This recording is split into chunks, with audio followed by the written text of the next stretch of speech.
Great morning my dear friends. दोस्तों, मैं भूपेश आनंद आप ही के लिए आज एक नया chapter I am going to start with a new chapter named as chapter number 6 and the name of the chapter is inventory, specifically for ACCA F3 financial accounting students. बेटे, ये जो चैप्टर आज मैं स्टार्ट कर रहा हूं इसका जो रिलेशनशिप है, chapter 6 I have already completed delivered 5 chapters और उसमें मैंने बड़े डिटेल में सारे practical questions, Kaplan, BPP plus my own slide सब बताया। मैं आज से जो चैप्टर स्टार्ट कर रहा हूं बेटा, they are inter related. Chapter 6, chapter 7, chapter 8, chapter 9। So today's lecture is most important because आज का लेक्चर अगर आपने अटेंड ध्यान से कर लिया तो ये समझ लीजिए inventory, non current assets and intangible assets, ये चारों का आपको बेस आज मिलने वाला है। बेबी को बेस पसंद है तो मैं आज बेस बताऊंगा दोस्त। But all these 4 chapters are related that how you show inventory, how you show non current assets, how you show intangible assets in your balance sheet. आप अपनी बैलेंस शीट में, आप अपनी स्टेटमेंट ऑफ फाइनेंशियल पोजीशन में बेटे, as पर IFRS now balance sheet is named as SOFP। How you will show that, how you will measure it, how you will value it, पूरा chapter अगर आप देखें, चैप्टर 6, चैप्टर 7, चैप्टर 8, चैप्टर 9 एक background music पे चल रहा है कि how you will disclose inventory, how to value inventory, how to calculate inventory, what are the adjustment entries for inventory, how to calculate the cost of inventory, what is net realisable value, what is the formula for that. Logically मैं आपको A to Z सब बताने वाला हूं।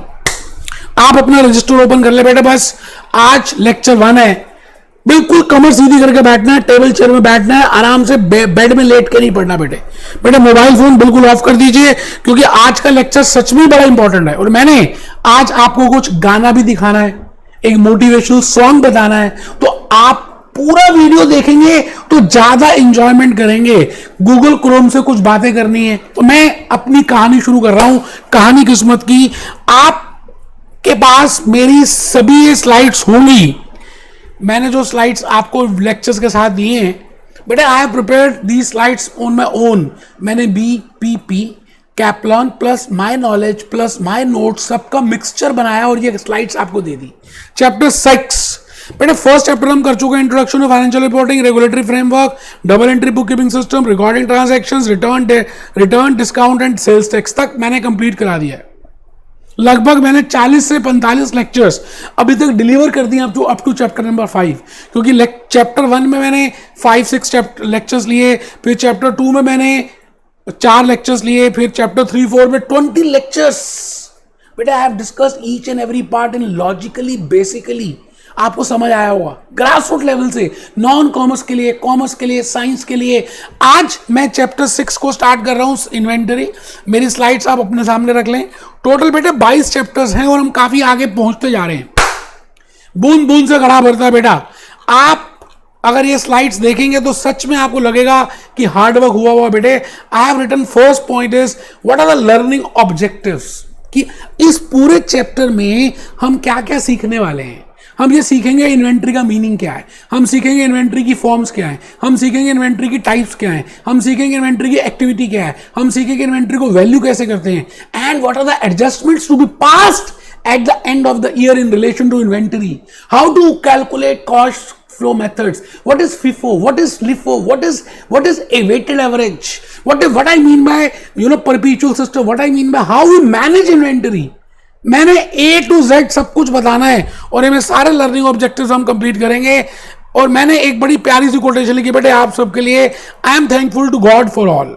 मैं उस भगवान से, जिस भी भगवान को आप मानते हैं, आई एम थैंकफुल बिकॉज उसने हम सबको सब कुछ ही दिया है। तो बेटे, I have divided this chapter in my 7 concepts. Bhupesh Anand के 7 कंसेप्ट्स, पूरा इन्वेंट्री आपको एक्सप्लेन कर देंगे। Chapter 6 is most important for your examination. और आगे हम जब F7 में करेंगे financial reporting, again inventory plays a very important role. फिर आप प्रोफेशनल लेवल पे करेंगे SBR, बेटा strategic business reporting, again inventory plays a very important role. तो आज आप एक helicopter pad grass root level foundation बना रहे हैं, तो बेटा ध्यान से बैठना है।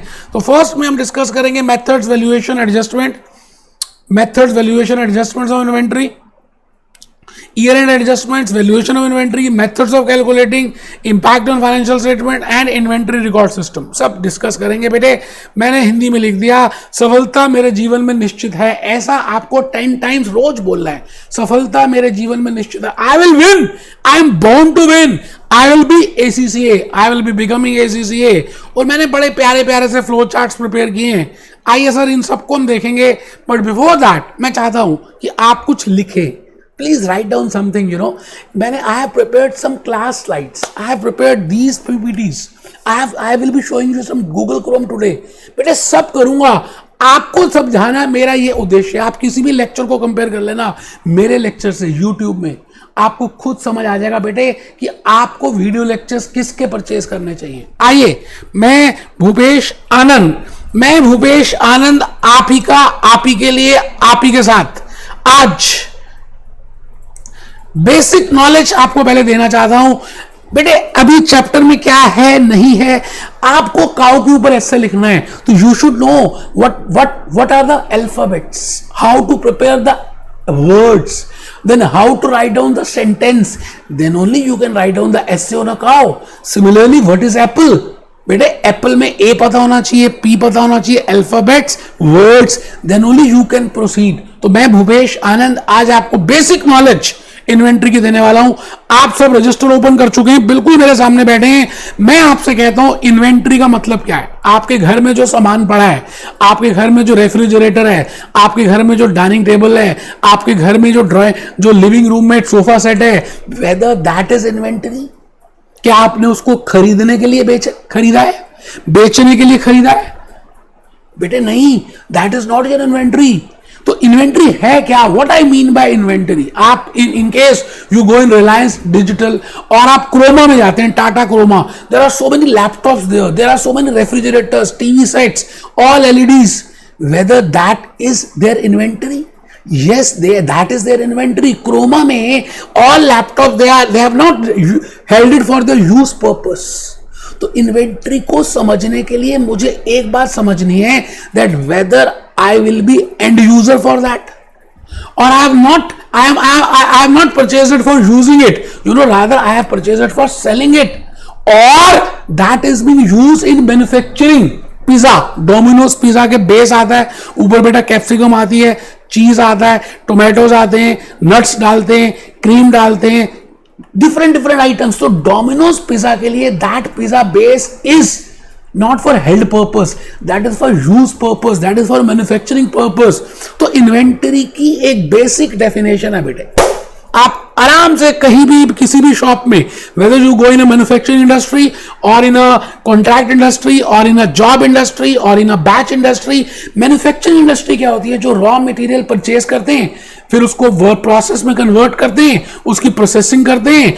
आप जैसे ACCA के लिए आप वर्क इन प्रोग्रेस हो, because you have registered but you have not qualified as a ACCA।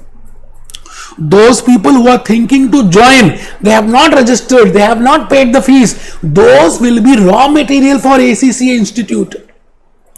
Those who have already registered, whether they're in knowledge level, whether they're in skill level, whether they're in professional level, those are work in progress। And those who are qualified ACCAs, who have got the membership, जिनको membership मिल गया है, सारे levels complete कर दिए, training complete कर दी, मैं कहूंगा that is finish good for ACCA। So inventory का बेसिक मीनिंग समझने के लिए आपको अपने आप से क्वेश्चन पूछना है, that whether you have purchased it for manufacturing, for sale purpose और फॉर यूज पर्पस। बेटे अगर आपने उसको अपने यूज के लिए खरीदा है, जैसे मैंने इस वॉच को अपने यूज के लिए परचेज किया है, तो I will say this watch is not my inventory. But if this watch is in Titan showroom, they have not kept it for use purpose, बेटे वो बेचने के लिए, that is named as inventory. Refrigerator dealer, refrigerators with refrigerator dealer are not for use purpose, rather they are for selling purpose। Maruti Suzuki बेटे आपको क्या बताऊं Maruti Suzuki के बारे में, आप सबने सुना हुआ मारुति सुजुकी, मारुति सुजुकी, ये देखिए मारुति सुजुकी। मुझे इतना बता दीजिए, ये जितनी भी कार्स है मारुति सुजुकी की, they are inventory for Maruti Suzuki, all these are inventory for Maruti Suzuki. They now cars may be you know work in progress, वो अभी बन रही होंगी, पूरी कंप्लीट नहीं हुई। There may be some cars जो पूरी कंप्लीट हो गई हैं, but these cars are not held for use purpose. बेटे they are manufacturing it, they are producing it for selling purpose. So I will say that is named as inventory. और inventory के अलग अलग रूप होते हैं, अलग अलग फॉर्म्स होते हैं, जैसे भगवान के अलग अलग फॉर्म्स हैं। बेटे इन्वेंटरी रॉ मटेरियल फॉर्म में भी आती है, कच्चा सामान, आपके घर में सब्जी आती है बिल्कुल कच्चा सामान, अब मम्मी ने सब्जी बनानी स्टार्ट कर दी, अभी पूरी कच्चा भी नहीं है, बनी भी नहीं है, शाही पनीर बीच में ही है, अभी बीच में ही बन रहा है। That is work in progress which is not 100% completed. अब पूरा कंप्लीट हो गया है, उसमें क्रीम डल गई है, धनिया, पुदीना, चीज, बटर सब डल गया और आप खाना स्टार्ट कर रहे हैं उस शाही पनीर को। That is finish good. So I've just taken the real life examples so that you can get an idea that what I mean by inventory. अभी देखिए जी क्रोमा डीलर के इन्वेंटरीज का, मोबाइल पड़े, LEDs, refrigerators, laptops, they have not kept it for use purpose, rather that is for selling purpose or for manufacturing purpose. So I will say those things are named as inventories.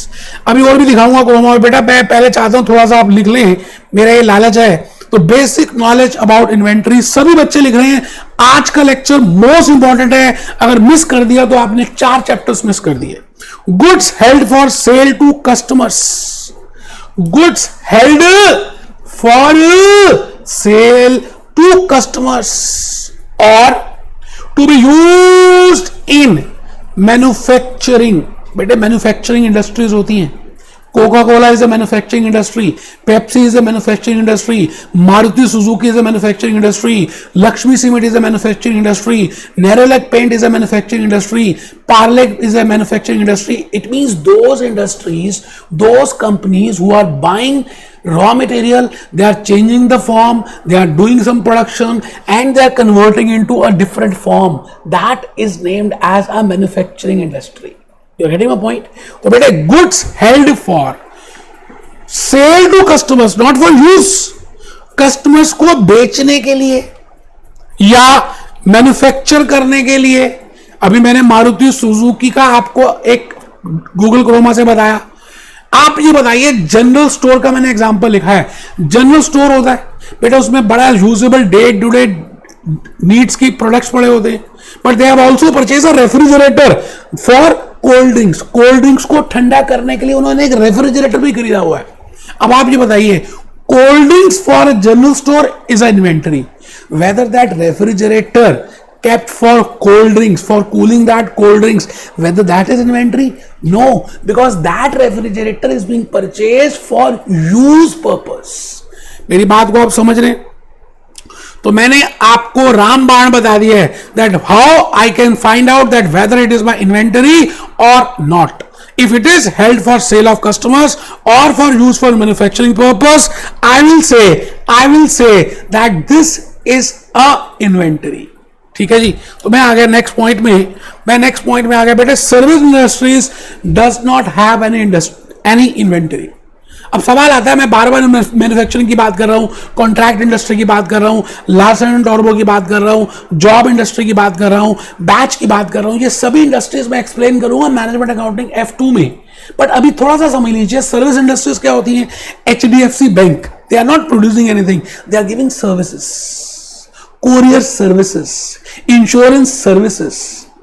It means inventory is not there in case of service industry. HDFC bank में, state bank of India में, yes bank में, axis bank में, इनके पास कोई inventory नहीं होता, because ये कुछ गुड्स थोड़ी सेल कर रहे हैं, दे आर गिविंग सर्विसेज, ये सर्विसेज इंपार्ट कर रहे हैं, तो they don't have any inventory. ऐसे ही नॉलेज पर्पस के लिए बताया बेटे, inventory is a subject matter of operating activity. बेटे मैं एक चैप्टर कराऊंगा cash flow statement. Cash flow statement आपने 12th में भी किया हुआ है, उसमें 3 एक्टिविटीज होती है, operating activity, investing activity, financial activity.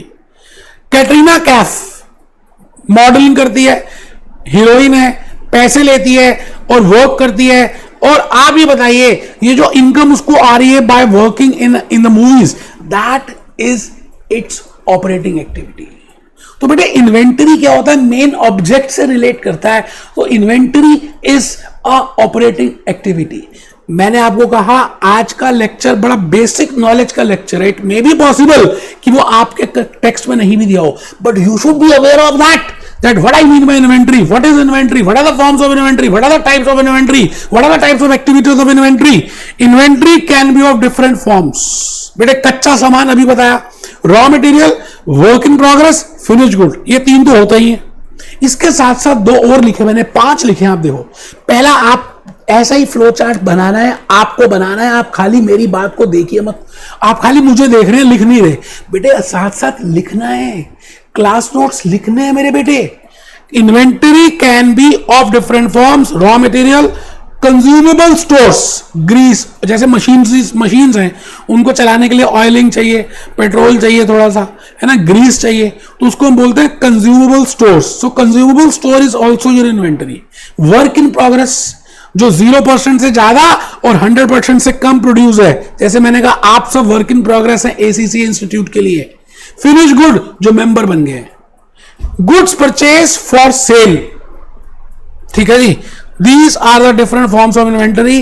बेटे एक सबसे इंपॉर्टेंट कंसेप्ट हम नेक्स्ट क्लास में डिस्कस करने वाले हैं, उसका नाम है मैचिंग कंसेप्ट। वैसे मैंने आपको चैप्टर नंबर 1 में भी बताया हुआ है, मैंने उसके 20 लेक्चर्स डिलीवर किए चैप्टर 1 के, उसमें I have delivered a concept named as matching concept. आप ये बताइए, जब मैरिज होती है तो सबसे इंपॉर्टेंट मैच क्या किया जाता है बेटे, लड़के के और लड़की के स्टार्स को मैच करते हैं, उनके गुणों को देखते हैं कि वो आपस में आराम से प्यार से रह भी पाएंगे या नहीं, और उसके बाद उनकी डेट ऑफ बर्थ, उनका एज, उनकी हाइट। ऐसा नहीं है कि लड़का छोटा है और लड़की लंबी है, बेटे this is not a match.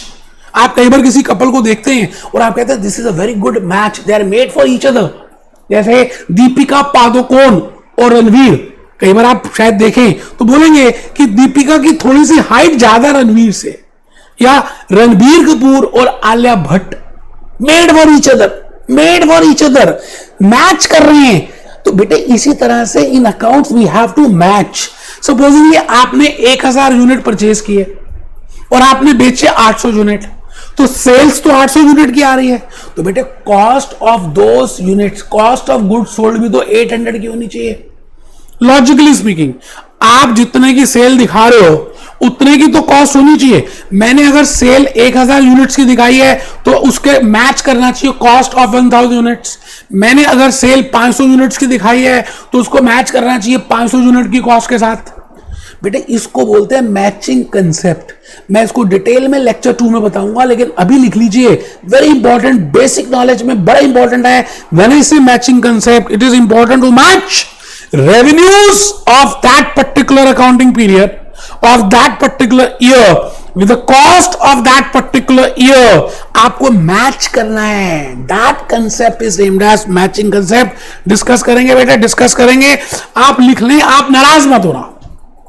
और बेटे मैं देख रहा हूं कुछ बच्चे झुक के बैठे हैं, मैं थप्पड़ मारूंगा बेटे बाहर आके, सच में कह रहा हूं आपको। आप मानिए कि मैं आपके सामने ही खड़ा हूं, आप प्लीज लिखिए, लिखने में ही फायदा है, आप तब जल्दी पास करेंगे, नहीं तो दोबारा से एग्जामिनेशन फीस देनी पड़ेगी आपको। मैं आ गया जी basic inventory equation, very important as per your study text also. But बड़ा ही इंपॉर्टेंट कंसेप्ट इस समय मैं आपको बताने जा रहा हूं। एक इक्वेशन की बात करेंगे। इक्वेशन बेटे 6th 7th 8th में आपने मैथमेटिक्स किया, देयर आर साइमल्टेनियस इक्वेशन। एक लेफ्ट हैंड साइड होती है, एक राइट हैंड साइड होती है। हम क्या करते हैं, लेफ्ट हैंड साइड में LHS बोलते हैं और यहां पर RHS बोलते हैं। बेटे LHS is equal to RHS। Left hand side क्या होती है, हम कुछ वेरिएबल लिख देते हैं, हम कहते हैं this variable is equal to this variable. Similarly inventory की एक इक्वेशन है, बड़ी लॉजिकल इक्वेशन है, बड़ी आसानी से आप कर सकते हैं। आपको पहले लिखना है। देखिए कभी भी आप कोई भी काम स्टार्ट करेंगे, first year, first day of the year, तो you will start with some inventory, जो आपकी ओपनिंग इन्वेंटरी होगी, मतलब जो आप ये बताइए, घर में हम सबके घर में दूध होता है रेफ्रिजरेटर में, अब हर रोज नया फ्रेश मिल्क भी आ रहा है, तो पहले आप वो फ्रेश मिल्क पर यूज करेंगे अपने किचन में, या रेफ्रिजरेटर से पहले पुराने वाला दूध जो कल रह गया था उसको निकालकर चाय बनाएंगे, उसको निकालकर कोल्ड कॉफी बनाएंगे, उसको निकालकर मैंगो शेक बनाएंगे, उसको निकालकर लस्सी बनाएंगे, उसको निकालकर दही बनाएंगे, या पहले फ्रेश वाले को यूज करेंगे, उसको कहेंगे वो पारे? नहीं बेटे, logically speaking we always firstly use opening stock, और इस बार जो दूध आया उसको भी यूज करेंगे, बट लास्ट में जो दूध रह जाएगा, जो अभी यूज नहीं हुआ, सबने दूध पी लिया, सबने जो पीना था पी लिया, still there is some milk that is from current year purchase. हम ये मान के चलते हैं, इसको अभी हम देखेंगे what is the meaning of this. This is FIFO first in first order की बात करेंगे। अभी आप इक्वेशन लिखो ना, opening stock plus purchases, opening stock plus purchases, ये तो होगी बेटा left hand side, left hand side is equal to cost of good sold plus closing stock. अभी देख लेंगे आप, बड़ा आसान है, इसको रटना ही नहीं है यार, कैसी बातें कर दी आप, क्या बात कर रहे हैं। मैं इसको ऐसे भी तो लिख सकता हूं, opening plus purchases minus closing is equal to cost of good sold कह दे, या कॉस्ट ऑफ सेल्स कह दे, बड़ी सिंपल है। Opening stock plus purchases minus closing stock is equal to cost of good sold, loosely हम इसको cost of sales भी कह देते हैं। इक्वेशन को भी देखेंगे, आप टेंशन बिल्कुल मत लें। मैंने आपके लिए बड़ा प्यारा सा एक फ्लो चार्ट प्रिपेयर किया, और मैंने अपनी पीपीटी में भी ये फ्लो चार्ट दिया है। अभी हम पीपीटी को भी देखते हैं, अभी हम पीपीटी को भी देखेंगे। पहले आप फ्लो चार्ट बना लीजिए। ओपनिंग इन्वेंट्री को हम पहले यूज करते हैं, आज जो कल का दूध पड़ा हुआ उसको पहले यूज करेंगे, प्लस परचेजेस, बेटा इन दोनों को ऐड करेंगे तो एक एक्स आ जाएगा, एक्स। अब एक्स की देखिए, मैंने दो ब्रांचेस प्रिपेयर कर दी, एक तरफ लिख दिया कॉस्ट ऑफ गुड सोल्ड, एक तरफ लिख दिया कॉस्ट ऑफ गुड सोल्ड, और दूसरी तरफ लिख दिया क्लोजिंग इन्वेंटरी। अभी देखेंगे बेटे, इतना इंपॉर्टेंट फ्लो चार्ट है कि बड़े बड़े क्वेश्चंस आपके जो ऑब्जेक्टिव टाइप आएंगे, multiple choice questions, multiple task questions, आप इजीली कर लेंगे। मैंने CFA के पेपर्स तक इससे कर लिए, और मुझे लगा कि ये flow chart is very important जो मैंने आज आपको दिया है। ठीक है जी, अभी देख लेते हैं, घबराना नहीं है बेटे। भूपेश आनंद क्यों होते, घबराना नहीं है। चलिए थोड़ा सा वीडियो देखें। आप ना घबरा जाते हो बेटे, मेरे को अच्छा नहीं लगता। अब एक बात मैंने कहनी है कि वीडियो में ज्यादा लंबा तो दिखा नहीं पाऊंगा due to so many reasons. आपने वीडियो देखना है और एक बार मुझे कमेंट में शो करना है, बताना है कि मूवी कौन सी है बेटे, और क्या सीखने को मिला इस मूवी से, ये बात भी बतानी है। I'm the coach of the Indian national women's team. बस बेटा, मैंने कहा ना, मैं दिखा नहीं पाऊंगा, लेकिन आपने एटलीस्ट हिंट तो आपको सबको मिल गया। आपने मूवी में से क्या सीखने को मिला ये लिखना है, मूवी का नाम लिखना है, उसको हम एक चॉकलेट देने वाले हैं। ठीक है जी। ग्रॉस प्रॉफिट ट्रेडिंग अकाउंट आपने बनाया होगा 11th क्लास में। हम ट्रेडिंग अकाउंट कैसे बनाते थे बेटे, टी फॉर्म में। यहाँ पे क्या लिखते थे, ओपनिंग स्टॉक, यहाँ पे क्या लिखते थे, परचेजेस, यहाँ क्या लिखते थे, क्लोजिंग स्टॉक, यहाँ क्या लिखते थे, सेल्स, और यहाँ क्या लिखते थे, क्लोजिंग स्टॉक, और यहाँ पर आ जाता था ग्रॉस प्रॉफिट। तो बेटे मैंने उस टी फॉर्म को ऐसे लिख दिया, क्या हो गया, ये रेवेन्यू है, और इसके बाद हमने इसका एक इक्वेशन बना दिया, cost of good sold. Cost of good sold क्या मतलब हुआ कि जो यूनिट्स आपने बेचे हैं, देखिए इसका नाम क्या है, कॉस्ट ऑफ गुड सोल्ड। क्या नाम है, सब बच्चे बोलेंगे मेरे साथ साथ, बोलेंगे बेटा, बोले cost of good sold, cost of good sold. एक बच्चा कह रहा रब कर दिया आपने, कोई नहीं बेटा, मैं अभी आपके लिए थोड़ा शेड कर रहा था, वो गलती से रब हो गया। Cost of good sold, cost of good sold, cost of good sold.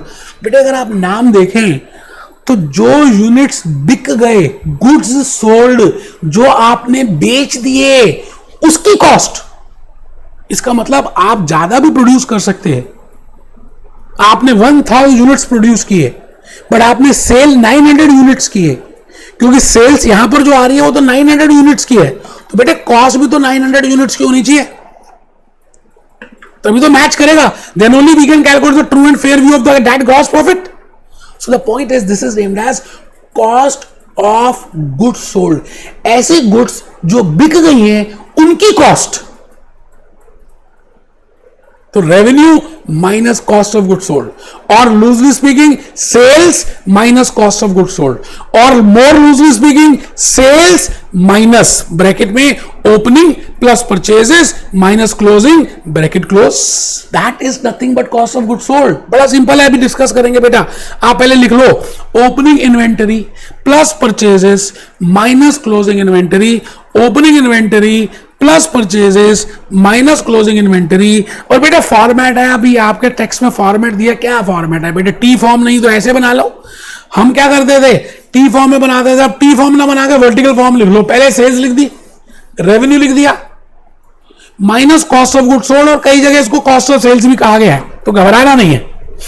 अभी हम देखेंगे, डिस्कस करेंगे why there is a different name, cost of good sold कहीं या कॉस्ट ऑफ सेल्स कहीं, वी विल डिस्कस। तो revenue minus cost of good sold is gross profit. बेटे gross और नेट प्रॉफिट नहीं है, there is a difference in the net profit and gross profit. वो आपने को पता है, मैंने बताया हुआ है। मैं वैसे विकिपीडिया से आपको बताता हूं that what is the difference between gross profit and net profit. ये देखिए जी, विकिपीडिया कहाँ है? मैंने आपके लिए विकिपीडिया निकाली है। बेटे मुझे बहुत अच्छी लगती है विकिपीडिया। आपको कोई भी टॉपिक डिटेल में देखना तो विकिपीडिया में जाइए, आपको नॉलेज मिलेगी। बेटे विकिपीडिया कहना क्या चाह रहा है, and what I mean bye Wikipedia, you know, ultimately वो बताना चाहते हैं कि इन्वेंट्री का मतलब क्या है, इन्वेंट्री कॉस्ट क्या है, इन्वेंट्री मैनेजमेंट क्या है, इन्वेंट्री के मेथड्स क्या है, ऑल ओवर वर्ल्ड में क्या कर रहे हैं। तो आप अपनी नॉलेज को सप्लीमेंट कर सकते हैं अगर आपने इसके साथ साथ इसको पढ़ा। तो ये देखिए mathematical relationship inventory investment to this. तो अभी मैं आपको इसकी रिलेशनशिप इक्विलिब्रियम के साथ ही बताने वाला हूं, और उसको हम डिस्कस करेंगे that what I mean bye inventory. But आप मेक इट अ हैबिट, आप इन्वेंटरी, आप विकिपीडिया को सप्लीमेंट करें। आप जल्दी से बेटे वो मेरी क्लास रिटर्न स्लाइड्स कंप्लीट कर लें, सो दैट मैं अपनी दूसरी स्लाइड्स में आ जाऊं। बस एक लास्ट पॉइंट रह गया जी, ये जो पूरा चैप्टर है ना इन्वेंटरी का, इसमें क्या क्या डिस्कस करना है। आज तो मैंने कुछ बताया नहीं, हल्की हल्की सी बातें बताई। जब पहली बार लड़का लड़की को मिलता है तो वो ज्यादा डिटेल में बातें थोड़ी करते हैं, हल्का फुल्का नाम क्या है, डेट ऑफ बर्थ क्या है, बस आपकी हॉबीज क्या है। धीरे धीरे प्यार बढ़ता है, हद से गुजर जाता है। तो बेटे हम हद से गुजरेंगे लेक्चर 2 में, लेक्चर 3 में, लेक्चर 4 में। आज हद में रहने दो, आप बस एक फ्लो चार्ट प्रिपेयर करो जो मुझे नेक्स्ट लेक्चर्स में कवर करना है। तो बेटे बड़ा ही प्यारा सा फ्लो चार्ट मैंने प्रिपेयर किया आपके लिए, जिससे पूरा का पूरा चैप्टर एक बार ओवरव्यू हो जाता है। फर्स्ट मैंने यहां पे क्या किया, I have written what is the meaning of inventory, what are the forms of inventory, then I have written the equation of inventory, and what are those 3 questions which I will answer throughout this chapter. ऐसे कौन से 3 questions होंगे जो मैं पूरे chapter में answer करूंगा। बेटे पहला क्वेश्चन होगा what is the treatment of inventory in the balance sheet, financial statements में, प्रॉफिट एंड लॉस में, इनकम स्टेटमेंट में, बैलेंस शीट में मैं इसका ट्रीटमेंट कैसे करने वाला हूं। हाउ टू वैल्यू इन्वेंटरी, बेटे इन्वेंटरी की वैल्यूएशन कैसे करें। आपने परचेज किसी रेट पे किया था, आज रेट कुछ हो गया, सोना है, आप गोल्ड स्मिथ है, आपने सोना एक एक्स रेट में खरीदा था, आज सोने का भाव बढ़ गया, तो whether you should show at a increase भाव और अ डिक्रीज भाव, whether I will show it at a cost और net realisable value. No what is net realisable value, वो देखेंगे। तो बेटे I will be answering these 3 questions. What are the methods to calculate the cost, inventory की cost को निकालने के क्या मेथड्स हैं, फिफो क्या है, वेटेड एवरेज क्या है, उसके मैंने नीचे 3 आंसर्स लिखे हैं, तो आप लिख लें बेटे, बना लेंगे तो अच्छा ही है। आप, मैंने इतनी मेहनत से खड़ा हो गया आपके लिए रिकॉर्ड कर रहा हूं, और आप बैठे हुए हैं, कभी लेट जाते हैं, कभी झुक जाते हैं, कभी व्हाट्सएप देखते हैं। 10 बार कहा आप व्हाट्सएप छोड़ दीजिए, पहले मुझे देख लीजिए, यहां लेक्चर को देख लीजिए। आप बनाइए flow chart in relation to inventory, forms of inventory, equation of inventory. Forms में raw material, work in progress, finish goods, opening plus purchase is equal to cost of goods sold plus closing. 3 questions हैं। What is the treatment of inventory in balance sheet, how to value inventory, what are the methods to calculate cost. उसके 3 answers हैं, answer 1, answer 2, answer 3, जो हम आने वाले lectures में करने वाले हैं। ईयर एंड एडजस्टमेंट्स क्या होंगी, कॉस्ट एनआरवी क्या होगी, फिफो एवरेज और यूनिट कॉस्ट क्या है। ऐसे ऐसे ऐसे ऐसे ऐसे ऐसे। तो बेटे मैं चाहता हूं कि एक बार मेरी आप पीपीटी में आ जाएं, थोड़ा सा हम देख लें कि बेटे पीपीटी में मैंने आपको क्या बना कर दिया। बड़ी मेहनत की बेटा, बेटा इतनी मेहनत की है कि आप सोच भी नहीं सकते। ये जो मैंने अभी ग्राफ बनाया फ्लो चार्ट, इसको मैंने पीपीटी में बनवाया। आप मेरा लेक्चर किसी दूसरे यूट्यूब लेक्चर, किसी भी दुनिया के लेक्चर से कंपेयर कर लीजिए, बेटे मेरी जैसी एनर्जी, मेरे जैसी पीपीटीज, मेरे जैसा एक्सप्लेनेशन, मेरे जैसी बॉडी लैंग्वेज कोई हो तो मैं पढ़ाना छोड़ दूंगा sir. This is real challenge, open challenge to all. Following are the different equations. We have discuss the equations. मैंने इसको बड़ा प्यार से लिखा है, ओपनिंग पर परचेजेस, फिर मैंने चेंज करता गया. जैसे LHS is equal to RHS है, तो LHS का वेरिएबल में RHS में ले गया, RHS का यहां ले गया. तो I will use these equations in the next class. ये लेट्स प्रैक्टिस द क्वेश्चंस है. प्रियंका चोपड़ा की बातें करेंगे, कैटरीना कैफ की बातें करेंगे, आलिया भट्ट की बातें करेंगे. बेटे बहुत मजा आने वाला है. इन्वेंटरी में, नॉन करंट एसेट्स में, नॉन करंट एसेट्स में, इंटेंजिबल्स में, चैप्टर 6, चैप्टर 7, चैप्टर 8, चैप्टर 9. समझ लीजिए मैंने PhD की हुई है बेटे इन 4 चैप्टर्स में. Be happy, B jolly, B cheerful.